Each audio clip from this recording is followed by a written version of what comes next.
Good morning, Kahrella. Good morning. Hi, how are we today? I am good. How are you today? I'm very good, thank you. So, thank you very much. This is a pleasure to see you again. And the purpose of this is to introduce you to the amazing Kahrella at Starlight Temple, or from Starlight Temple, or who is Starlight Temple, and talk a little bit about the experiences that I've just had, that we've just had together in Egypt. We can talk a bit about the purpose of that trip, that journey, and fundamentally, I think what we're going to go into a bit today is what land work is about. hmm So I'll pass over to Grilla because this will be an open conversation that is in flow, so we don't really know where it's going to go. Only that it should be interesting. And yeah, so first, what is Starlight Temple? I mean, Starlight Temple it's is something you've been involved in for many years, isn't it? And yeah, it's my company, and it is a company that offers courses and ceremonies and sacred land work journeys that are of service to the collective ascension. Uh, it's kind of like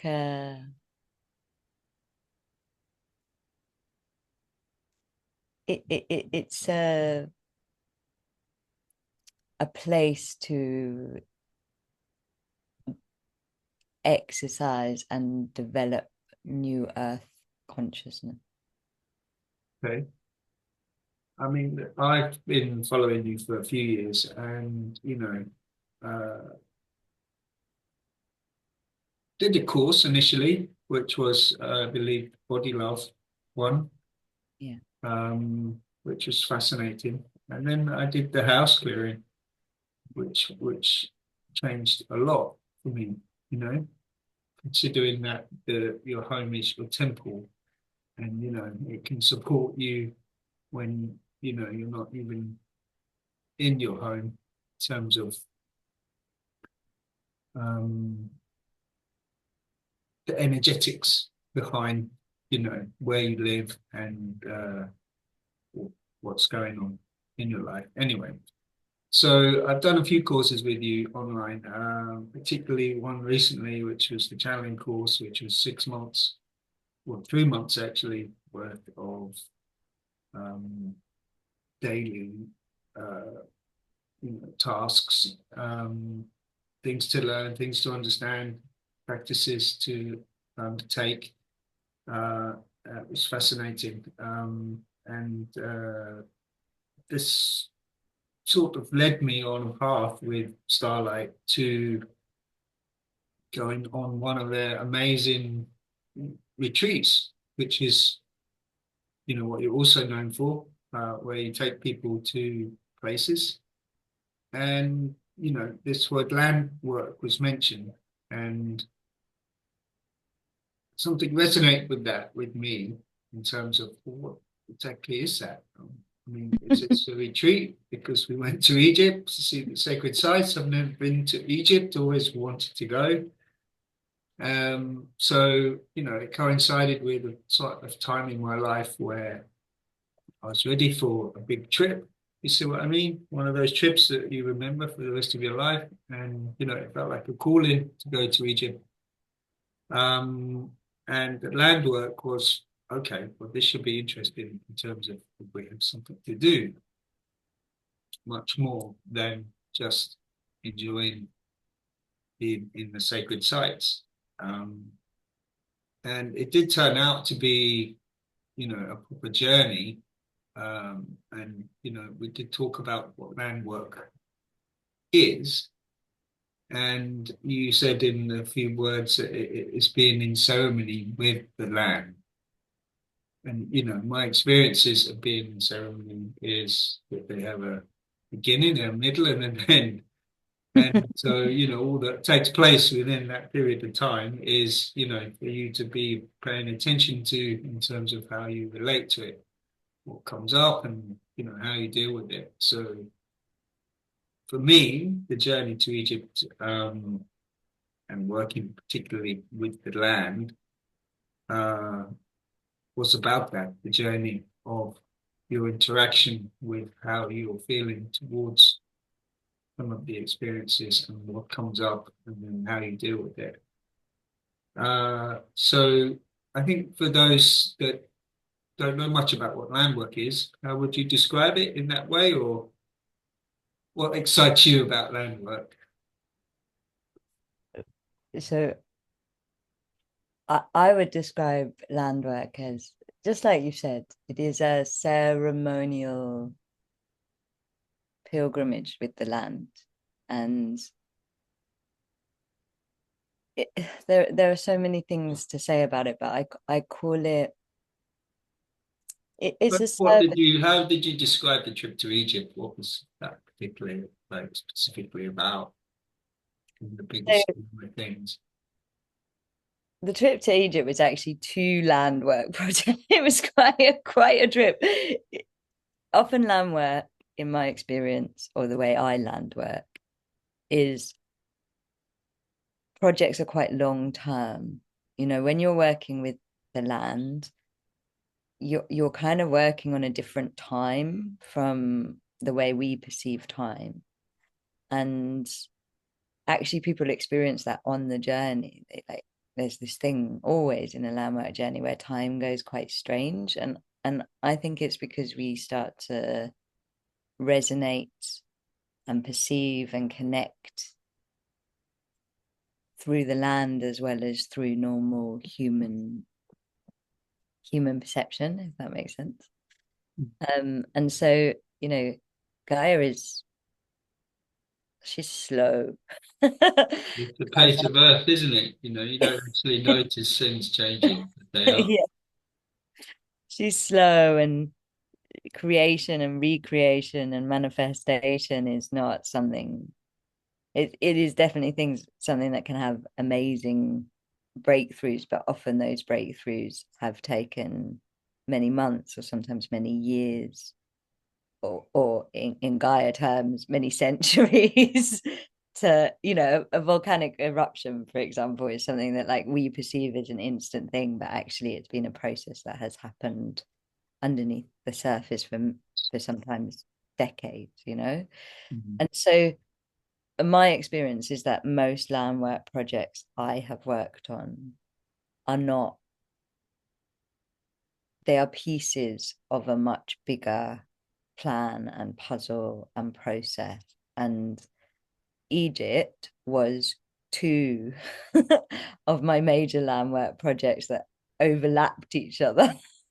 So they were two projects, and so they had different intentions. Um, the first intention, so Egypt, from a land point of view, is the throat chakra of the world, and the Egypt journey that we just completed was part of a land work series that is happening this summer that is to help repair the what my guides, I'm a channel, what my guides would call the scar tissue of separation consciousness, which they say is between the heart and the throat, because they say that in this interconnected, multi-dimensional, infinitely connected universe, we can't actually, we don't really have separation. If you're thinking about it, like you are sitting on a chair that's on the floor, that's on the earth, we're always connected, and the earth is in the universe. But where separation exists is between it's in us, it's between it's our ability to lie, it's our ability to lie to ourselves. It's our ability to lie to each other. It's that's where separation consciousness lives inside of us. And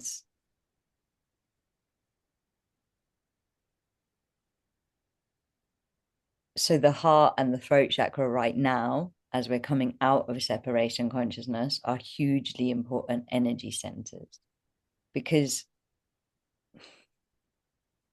So us above, so below, the earth has, the records in the earth, the records in the earth are what manifest in the collective consciousness.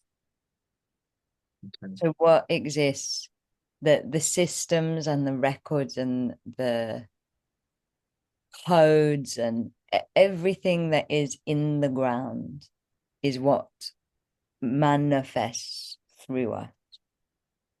And I know from the individualized perspective that we sometimes have as humans about manifestation and creation, we think that it's all us. Mm. And it's not. Like, we're in a co-creative relationship with the earth, and what's Right. in the earth has a huge effect. And I would go as far as to say that, you know, when we see other cultures and other ways of doing things, it's because the codes in the earth are different from the codes in the earth on our land. Okay, so different country have different codes in the earth, and that dictates like what One of them, plays out on the surface to a certain yeah. extent. Mhm. And those codes are often, they're a combination of things. They're historical records of what happened on the land. Mm. They are actual structures of how power flows on that land. Like ley lines, yeah. Daylight, there's all sorts of things, like, the land is as complex as the body in terms of Mm. what's inside of it. But It carries the trauma too, in a way. carries the trauma, and it absolutely carries the trauma. And you know from my point of view, human beings are, we are the ceremonialists of Mother Earth. Like, in the nature kingdom, we are designed perfectly to do ceremony on her behalf. And I always say it's like the role of the bees is to pollinate, the role of the humans is to ceremony. That's And beautiful. we have lost, in a lot because of the age of patriarchy. In many places around the world, we have lost our our ceremonial connection and role with Mother Earth. And so I believe that some of what we're seeing on the collective consciousness right now is because we've had many generations where the land hasn't been ceremonially cleared of trauma, where the land hasn't been gardened. It's like the gardeners have abandoned the Yeah. garden. Okay. and and and you know It needs tending to. it needs tending to, especially, and it doesn't just need tending to right now, it needs doulaing. So New Earth, Mm. I had this The amazing Aquarius moment last age. year. New Earth is New Earth. Like, it means that the codes and for the fit 5D to be embodied, or Right. it, a whole new structure needs to be in place, not just in us, but in the systems of the earth, in the power flows, in the ley lines, in the um in the records. And Because what would you say the Earth is going through change, mhm, in terms of, just entered the Aquarius age, haven't we? Or we are this year, particularly. I know astrology is really strong yeah, for, certain dates and, being in Egypt on the 30th was when Neptune shifted signs. Quite a few of the signs are shifting, or quite a few of the planets are shifting signs this year. So, in terms of what's happening to the Earth and us, is that we're what you're guided to, particularly to then bring and then work with the Earth in terms of what you know your mission and what you see land work here as its purpose at this time. Um, yeah, I mean, there wasn't a question. No, it was just a kind of an explanation of, uh, It's doularing. It's mhm, midwifing. It's helping the planet receive, support, shift, birth the new earth. And it's very, very symbiotic because whenever you are called to be of service to the land, the the healing that or the whatever you're doing for the land is happening inside you. It cannot not, because we are the land. And so and this I think is one of the most amazing things about land work is it's very there's a lot of practices in spirituality that take us out of our body, out of our and we do all of the work on an energetic level, on a consciousness level. But in a way, if you're in ceremony with the land, that it is impossible for that work not to be happening on your own system and your own body, because your body is part of the land. And it's in resonance with the work that is happening. Does that make sense? So, yeah, like you absolutely. say, we're working with this huge planetary shift, one of the most significant planetary shifts that we will, or the planetary shifts that are happening this summer are the most significant astrological passage we will live through. Mhm. 100%. Like, it is the most important passage we will live through. And that passage isn't just happening to us, it's happening to the Great Mother. The planet's changing is a change is always a huge amount of energy. It's always a huge activation in some way. Mhm. And for me, the planetary shift is a passage that is taking us out of our collective teenagehood, Right. where if you think of humanity That right age, now, yeah. if you look at humanity's Yeah, relationship we're behaving like teenagers. with the planet, we are Unruly, yeah. we are really behaving like teenagers. In a way, we're over sovereign, we're having drama, we're very focused on our love lives and our sex lives, we're dumping, we're Quite graffitiing. selfish, yeah. Yeah, Self-centered, yeah. we're in this, like, we're hormonal, we're not living in a way that is as guardians or custodians. We're No, not living as co-creative adults on this planet that are taking full responsibility for what is being manifested.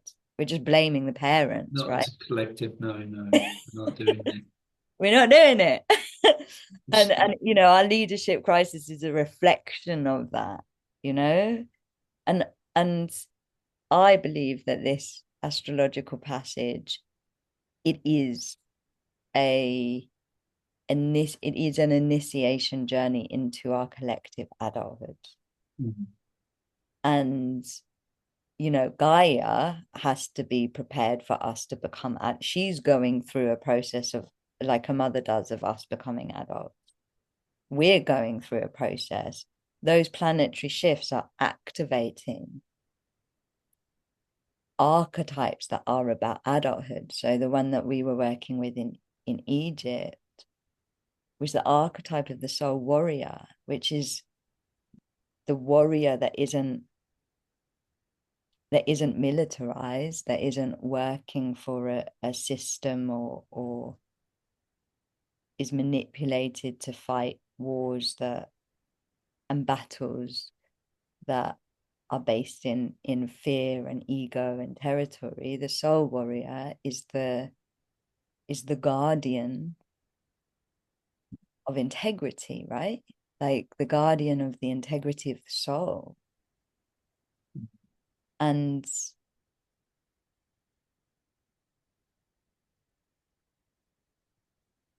that's why it was so important at that moment that ceremony was happening in Egypt. And Gaia, when Landwork's happening, there's us in Egypt and there's loads of other people all over the world in position doing what is needed in those other places. It's always a co-creative thing. Mm. The work that needed to happen in Egypt, that softening of the scar tissue, is necessary because one of the great powers of the soul warrior is authenticity, is being able to speak from the power of the heart. Mm. And if there is separation and scar tissue between the heart and the throat, we don't actually have a fluid ability to do that. Mm. It's like things have to be restructured for a new archetype of consciousness to be anchored. Mm.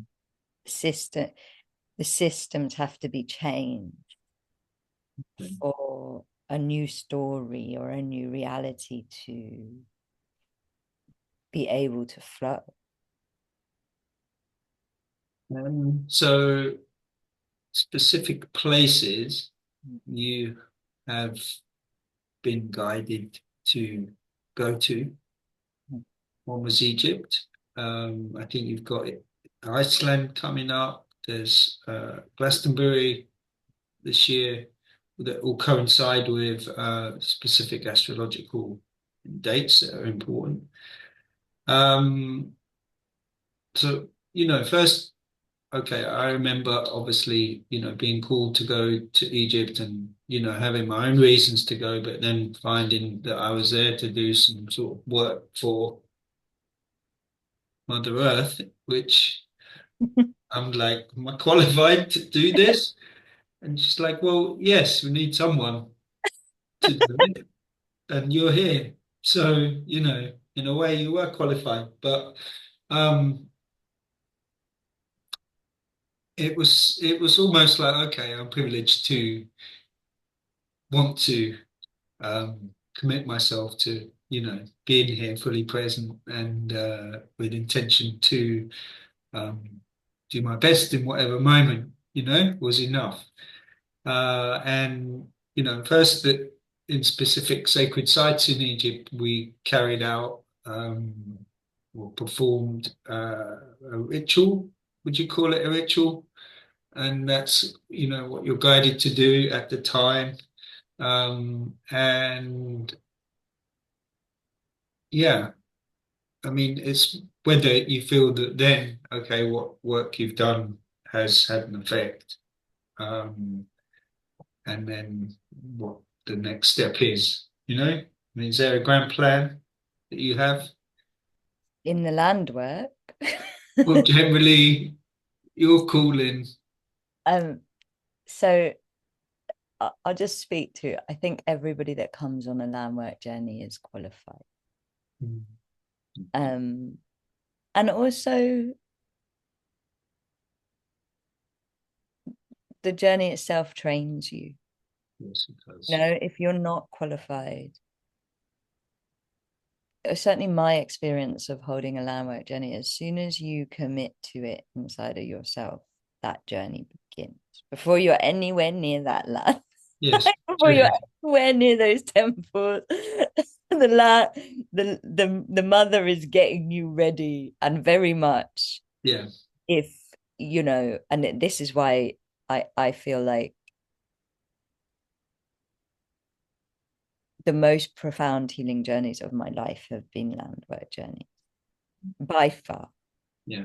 And it is because with land there is no, you know, if you need to shift something inside of yourself to show up with those new codes, it is going to happen. Like it is like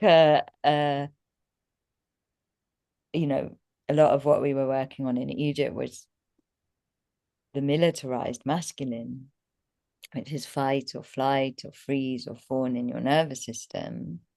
And before that journey, life was just presenting me with unlimited opportunity to meet my own militarized masculine until I looked at it. And you know, the land in that respect can be quite relentless. Like a land work journey is definitely a warrior's journey. One, you know, it is for people that want to go next level. Because if there is something that needs to be healed inside of you by the point that you're at, let's talk about the temple in the sky that we were at in the middle of the desert for Neptune moving into Aries. So a Every bit. single person, Cerebit, every single person on that journey to be able to be at that point went through Yeah. a a portal of shift and change and medicine that meant they were able to hold that new archetype by the time we were in that ceremony. And so even if you're not ready, the lamb will get you ready. Yeah.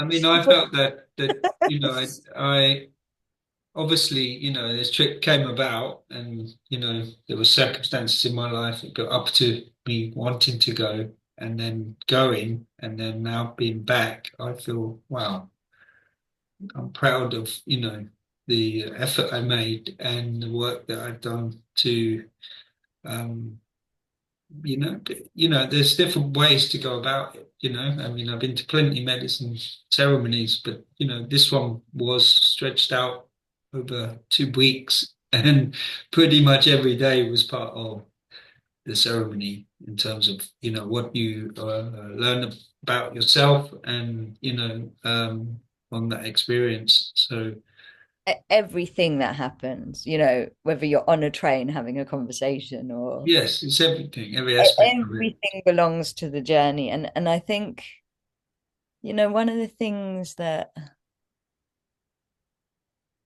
many years of land working has really given me is we've kind of lost in modern times the art of slow healing. Certainly in the West, we're always seeking the breakthroughs, the next thing, Mhm. the Mhm. next hit. Yeah. And actually, there's a lot you get from a longer pilgrimage, which is you learn about things like resilience and surrender and flow, and you learn about how how healing and spirituality translates into life. Like, to give you an example, I work in Japan. I do workshops in Japan for a company that brings spiritual teachers over.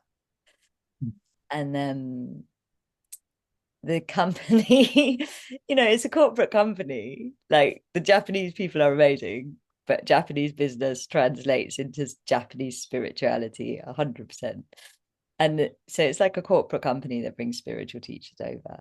And they have that Japanese work mentality, and they often don't, they often do things in a very capitalist way. and they booked a room that they didn't check. Mm. And so me and the translator turned up for this workshop in this room that wasn't a real room. It didn't have any windows. It had fake walls, and it was in the middle of offices that were basically the Japanese stock market. And Yeah. because they weren't real walls, like you could just hear Okay. everybody, Japanese businessmen shouting down the phone from different angles and different businesses. And my translator in Japan, she is so lovely. I've never seen her angry before. She was just like, how are we meant to do a spiritual workshop in there? How? And then you know the people that were working for the company were just like, and nobody knew what to do, and these Japanese people were coming, and I had this moment of panic, and then my guides just stepped in and they were like, Kahrella, how many landmark journeys have you done? Like, how many times have, because Come up against something that, on a landmark journey, yeah, everything belongs to the yeah, ceremony, even if a sheep is coming and eating your your yeah, bag, or there's a tractor, or there's tourists taking photos of you, or like you're not in the life doesn't happen in a meditation space. no, And it's just real life. You've got to interact with something, especially if you're on the road and you're traveling and you have lots of things to negotiate. you Then learn you're going to have to adapt and learn adaptability, to you change. learn focus, you learn relationship, you learn all of Yeah, these things. yeah, And they are such powerful tools for life. yes, And so I was like, okay, I'm going to treat this like it's a land work journey. And because I've done so many land work journeys, I actually do have the ability to zone out and hold the field right. and essentially be in another dimension At the with same whatever's time, going on. And that's literally been trained out of doing ceremony with land. mm, It isn't something that I had when I started my path. And and we did it, and it was actually amazing because as we did this workshop that was all about the golden thread, the group connected into the golden thread, and there was this moment where all of these separate opposite offices, as we brought in the golden thread, all went silent. yeah, And that was one of those, for everybody in that workshop, they had what I call a land work miracle, which is when, we had it. things come together at certain When times. Yeah, synchronicity happens and you're yeah, like, yeah, oh my gosh, we are in alignment with the magic of the cosmos right now. I think for me absolutely. Yeah. it was when we were all sitting there before we climbed Cerebit, and suddenly we saw a rainbow. In the desert, yeah. My guides had said you will see rainbows on this landwork journey, and I was like, bollocks. It's the desert, and so like seeing the rainbow for me, it's like these moments where the universe, because you've so committed to the magic, the universe meets you It with a does. I magic. think that's it because you find yourself in a place where you're just present in a way because of everything that's going on. And you're definitely kind of just respectful of things, because you're in, presence with how you are carrying yourself. So you're um, many times I noticed the synchronicities and things happening, and I almost sort of just became used to it, Hmm. and then that became the way that I sort of carried myself throughout the retreat and the journey. So yeah, And when you're in the service, you're in the magic. Yeah. Like if you're in service, you're in the flow of magic. To me, it's like you're in another dimension. You're not in the human dimension. You are in the human dimension, but you're in this like you're also in the dimension of Gaia. You're also in the dimension of the magic. Mhm.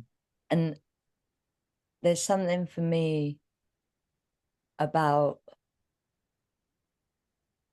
learning magic on the road that makes it much more easy to translate back into your everyday life. It's Yeah. like at the end of that Japanese workshop, as an example, the translator was like, and she works with so many teachers, and she was like, I don't know any teacher that could have done. Yeah. And I was like, thank you, that's a compliment. But genuinely, it's from the muscle of learning resilience. Mhm. It's Mhm. from I realized how much land work had trained me to hold the field. Do you see what I Mhm. mean? And Yeah. and Yeah. and it's like we can't learn these things unless we go and do them. We can't. There are, for me, it's a rite of passage. It was, my calling. It was, so many things that I love about uh, this work. But, going to ceremony all wrapped up in, like a travel experience and holiday, it was like, wow, amazing. So, I mean, particularly this was traveling from Cairo with the pyramids down to Luxor to Dendera to the, sacred temples, and then back up, um, a trip on the Nile, so many different parts of like working with the land of Egypt and, all the beautiful like places you can go to there. And then into Sinai, which was just like the desert was for me like the highlight. And then to relax and kind of spend time in Dahab was, incredible. Um, but that's a sort of land work like journey that covers a lot of distance. Um, What's the one coming up in Iceland? And I mean, particularly, it's like, are you visiting certain sacred sites in Iceland? I mean, what have you identified to do there? So always with the landwork journey, there is the instruction from spirit, or this is how I learn work journey. There Mm. is the Yeah. instruction from, usually it actually starts with synchronicity, because synchronicity is my language of trust. And so if I get signs, I'm like, okay, that's what we're doing. And Yeah. then because there's quite a lot of responsibility when you're working with the collective consciousness, it's important that you really feel aligned and Mm. integrity. And then there is usually instruction from spirit of like, you need to do this, this, and this. And in theory, you could just do this, this, and this. But I tend to add other experiences in because I'm like, if people are coming all this way, we're gonna do this too. Mm. Like um and because also the human experience is as important as the higher self experience. Um and what's been instructed, so this summer there are three more really important planetary shifts that are part of this passage of initiation. Mm.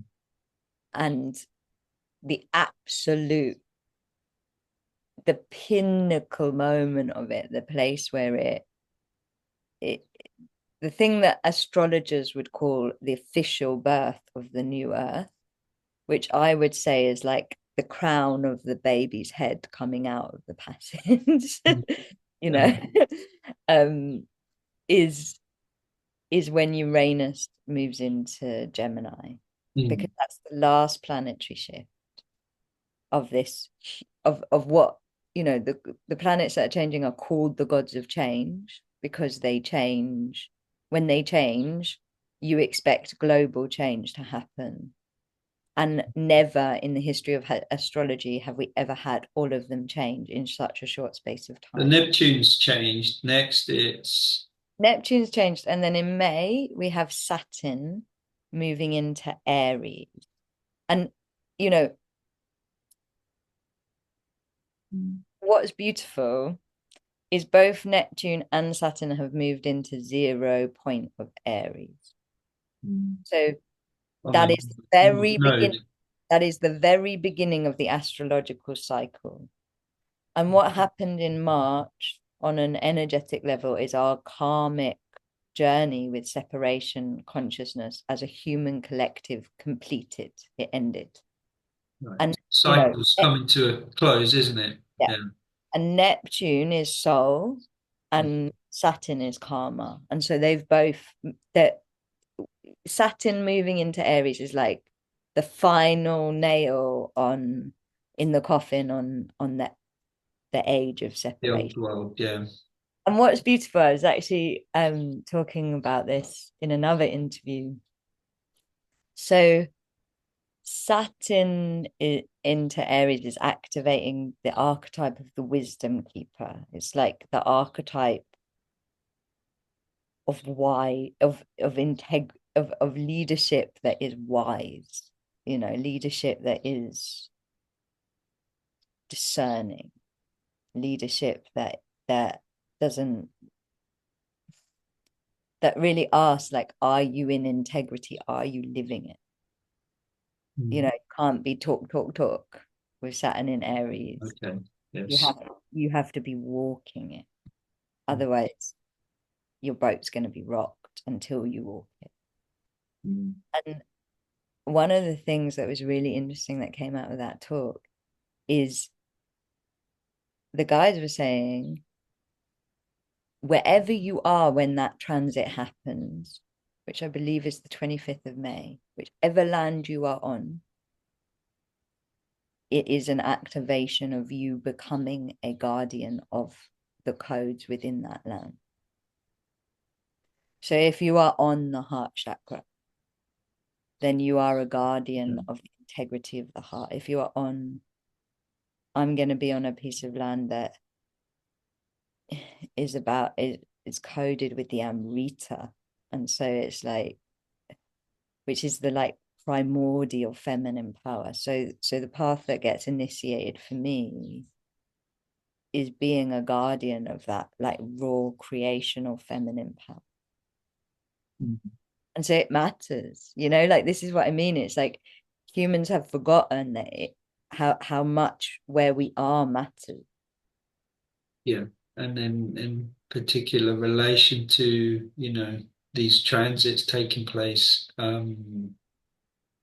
being kind of open to them at that point, and then where you are. And where do you want to be? Yeah, like exactly. like let's talk about alignment. Like if you're like, actually, it doesn't feel right for me to be in London, Yeah, and then resonance doesn't feel right. Where do you want to be? where'd you go? Yeah. Because wherever you are, that those codes activate within you. You are then, which I've never really heard before, but was the guidance that's coming through. Like where you are on that day is where you position as a guardian. Quite important, hey? Mm. At this 0 point beginning of the cycle.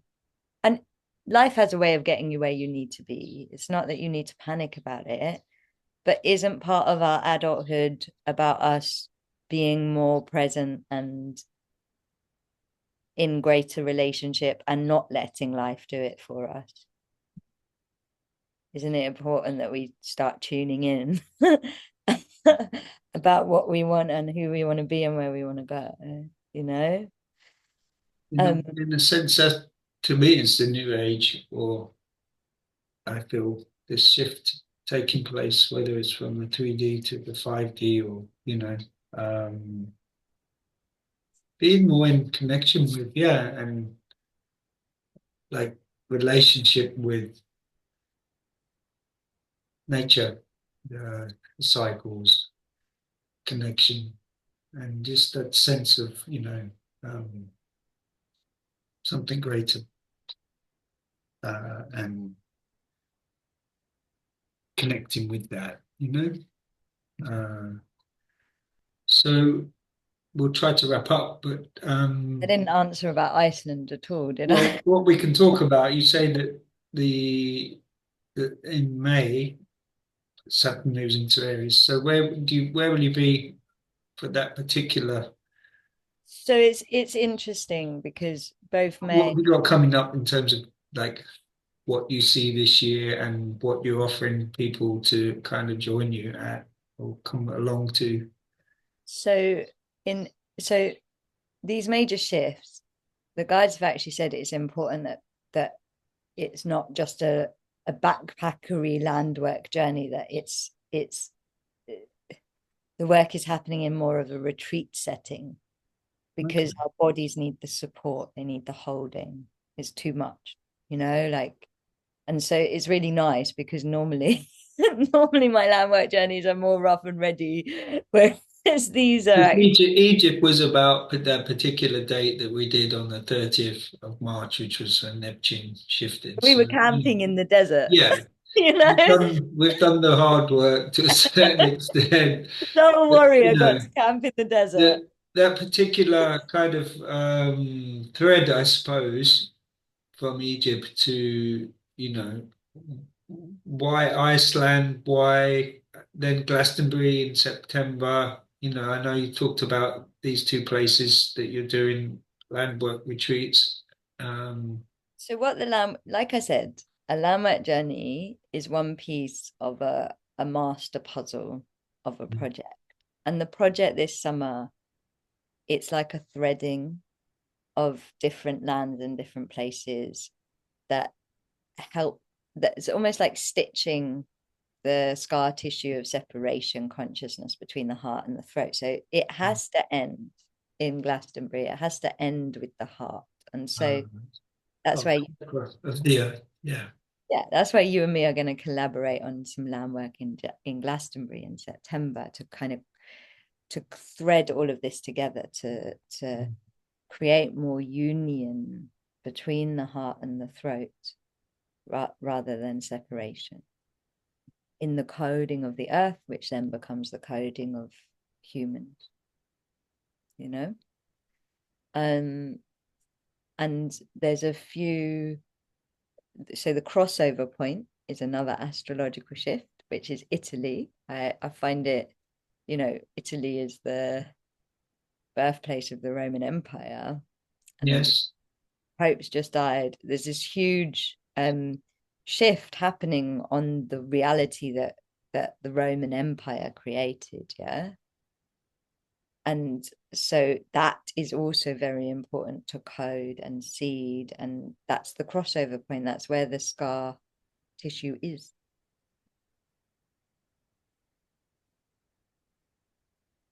Sorry, just close the door.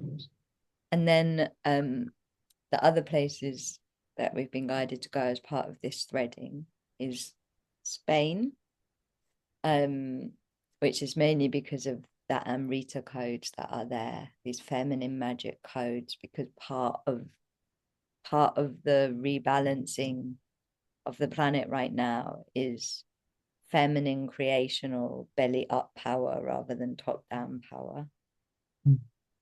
Um, we can go into the story in Landmark, you get into the stories of it, but if you think in Egypt, the temple where we were, that is where Moses came down from Mount Sinai, the throat chakra of the world, and stopped the people worshipping the golden cow. So suppressed and oppressed the old feminine ways that were there. And so in a way, part of the repair of all of this is the regeneration of the balance between the feminine and the masculine. Makes sense. And then Iceland, for this moment of the birthing the new earth, Uranus moving into Gemini, that moment is the activation of the archetype of the Earth Star Child, which is, the embodied, multi-dimensional, enlightened being that is our destiny. And the reason I have been guided to go and do that in Iceland is because Iceland is the new, it is the youngest, one of the youngest bodies of land on the planet. So it has less it has less historical coding Mm-hmm. and a lot of it holds more resonance and um reflection of the new earth than nearly anywhere else. And it is one of the it is the place where the tectonic plates of Europe and America meet. Mm-hmm. And so it holds a embodiment of togetherness. I And see. Mm. togetherness is how we come out of separation. Mm. So there's many reasons why that land is the land. And it's so beautiful, the retreat we're doing there. We will be going off to, we're in northern Iceland, so we're also like as far north node as you can get. Really? Okay. Gaia's potential, like really connecting into the future of the earth. And it'll be the midnight sun, and so it'll be 24-hour sun. My So there's God, that's going to days, be incredible. Probably yeah, have Northern Lights too. No? we won't have northern lights because it doesn't get dark. Of course. So, Yes. so you don't have northern lights, but actually at this moment you want as many codes as possible. So 24-hour sun is a So really you're going good to get it, yeah. um, and we're staying in this retreat center that has like a sauna and you can go to the beach and have fires. And then we're going to be driving off to, there's a place in Northern Iceland that's the city of that's the capital of the elves. Because in Iceland they still believe in elves. They live next to the elves. Like elf culture is a massive part of Iceland. And Okay. so we'll be working with the elves and then going to all of these amazing, really raw volcanic lands and Wow. in volcanic water and rebirthing our body resonance to this new frequency, which is the fifth dimensional frequency of the Earth Star Child. Yeah. And so Wow, this sounds so exciting. Yeah. I mean, I'm going to try to make it I hope you can make it. for sure. That's a warning we should give everyone. Land work is very addictive. It is. You Yeah. want your life. It's all you want to do once you've been Yeah. through it. And you know why I think it's all because I feel the same. Like if I could be on land work journey every day of my life, Mm. I'd be a very happy woman. And I think the reason it's very addictive is because it is what we are meant to be ceremonying and pilgrimaging in tribe with the earth. Like that is what we are meant to do as humans. That is Oh, our spiritual adulthood. yeah. And we're meant to be in relationship with mountains and elves and star beings and like when you have that, it's like your whole system feels so supported and magical and connected. And then you go back to the reality that we're living right now, and it just feels so boring. Like it just feels so like pointless because the level of purpose you feel on a journey, the level of Yeah, but but then again, then that's how it has an effect and impact on your life because I've been back now and I've needed to go out for a walk every night and not know where I'm going, just have that walk and the interactions and things I've experienced, make the highlight of the day to a certain extent. And so, I see life in that way now, it's just less thing, a set of tasks of things that you need to achieve and accomplish. This is like a complete journey throughout the day of noticing things and having experiences and relationships and, fun, joy. And I mean, that's what's left with me. I think so. I feel like we go on these journeys to then take the magic back into the, Exactly, yeah. Bring home. and I think that's such a beautiful way to end, Mm. you know, a rite of passage journey into adulthood is an initiation into the magic, into the Garden of Eden, into the like creational conversation. And we're meant to have those, we're meant to have these rite of passage Yeah, journeys. We're meant, exactly. and we've stopped doing them. And that's why we're living as teenagers, not as adults. Mm. Because you only get given the magic when you've done the rite of passage journey. Yeah, it's the gift of it. You've got to go through that initiation. Um, it's great. Love it. Fascinating. I'm so glad you love it. I love it too. Yeah, yeah, I do. I'm definitely hooked. Uh, okay, so I think this was just a short, but it turned out to be quite a lengthy interview. But I mean, there's a lot more to talk about, I'm sure. But you know, for those that are interested in this work, particularly what land work is, I think it's going to become a thing now. And I would highly recommend an experience where you do work with the land in a ceremonial context. It's um, it's beautiful. Uh, so if you're interested in what's coming, such as Iceland, the dates and the details, then you can go to Starlight Temple. I'll I put like Dash Temple. the link into this email, and then if anybody has any questions, they can contact me directly. Yeah, Thank you. and then I look forward to Iceland and Glastonbury and all the rest of the All the magical experiences adventures we're gonna coming have. up this year. All the magical adventures we're gonna have. If it's going to happen, you might as well be at the front of it happening. And you Get a know, front seat and get a front take row, part, I would say. get a front row seat, be of service. Yeah, that's it. I feel like I feel like the fight. Sorry, I know we're going on and on and on, but like one of the things that I just find amazing is that when you do self-work's really important. Of course, it's really important to go and like heal yourself and make your life better. And I'm not discrediting that. That's part of the great balance. But whenever we self-work, we come in with our intention of like, I need to sort out my love life or my about like Yeah. it's a very human consciousness led intention. Yeah. Work with the land and she sets the intention.